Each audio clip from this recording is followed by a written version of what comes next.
आप देख रहे हैं डार्क नेटवर्क हिंदी। आप नए हो तो सब्सक्राइब करो एंड बॉल नोटिफिकेशन को ऑल पे सेट कर दो।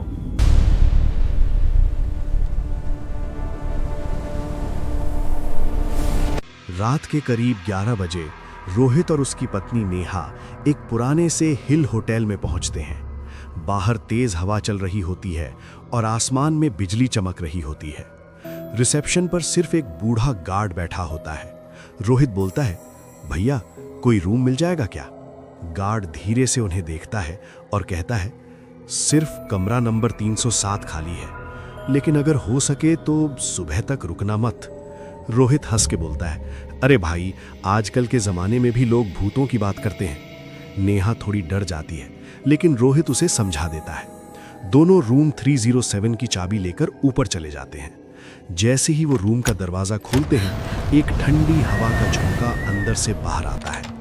रूम पुराना होता है, दीवारों पर पुरानी तस्वीरें और एक बड़ा सा आईना मिरर लगा होता है। नेहा धीरे से बोलती है, रोहित, मुझे ये रूम थोड़ा अजीब लग रहा है। रोहित हंसता है, रिलैक्स, बस पुराना होटल है। दोनों सोने की कोशिश करते हैं। रात के 1 बजे अचानक बाथरूम का टैप खुद ही चलने लगता है। नेहा की आंख खुल जाती है। रोहित, तुमने टैप खोला क्या? रोहित उठकर बाथरूम चेक करता है। टैप बंद होता है। देखा, कुछ नहीं है। दोनों वापस सोने की कोशिश करते हैं। थोड़ी देर बाद रूम के कोने में रखी कुर्सी धीरे धीरे हिलने लगती है। नेहा डर के रोहित का हाथ पकड़ लेती है। तभी मिरर में एक औरत का चेहरा दिखाई देता है, लेकिन जब रोहित पीछे मुड़कर देखता है तो वहां कोई नहीं होता। नेहा का चेहरा सफेद पड़ जाता है। रोहित, मिरर में कोई था।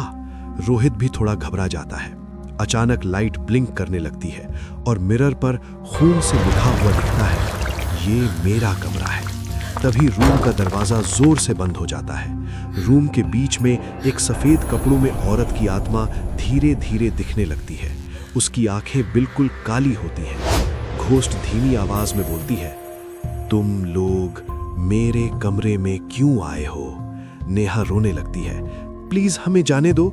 घोस्ट गुस्से में बोलती है, इस कमरे में जो भी आता है वो कभी सुबह तक नहीं जाता। रोहित हिम्मत करके नेहा का हाथ पकड़ता है और दरवाजे को खोलने की कोशिश करता है, लेकिन दरवाजा लॉक होता है। घोस्ट धीरे धीरे उनके पास आने लगती है। तभी रोहित जोर से भगवान का नाम लेता है और दरवाजे को जोर से धक्का देता है। अचानक दरवाजा खुल जाता है। दोनों बिना पीछे देखे सीढ़ियों से नीचे भाग जाते हैं। जब वो रिसेप्शन पर पहुंचते हैं तो वहां कोई गार्ड नहीं होता, बस एक पुरानी डायरी रखी होती है। उस डायरी में लिखा होता है, कमरा नंबर 307 में 20 साल पहले एक औरत ने अपनी जान दे दी थी और तब से जो भी वहां रुकता है वो कभी सुबह तक नहीं बचता। रोहित और नेहा डर के होटल से बाहर भाग जाते हैं। जैसे ही वो बाहर निकलते हैं, होटल की 3rd फ्लोर की खिड़की में वही घोस्ट उन्हें देखकर मुस्कुरा रही होती है और उसके बाद रूम 307 का दरवाजा खुद ही धीरे से बंद हो जाता है।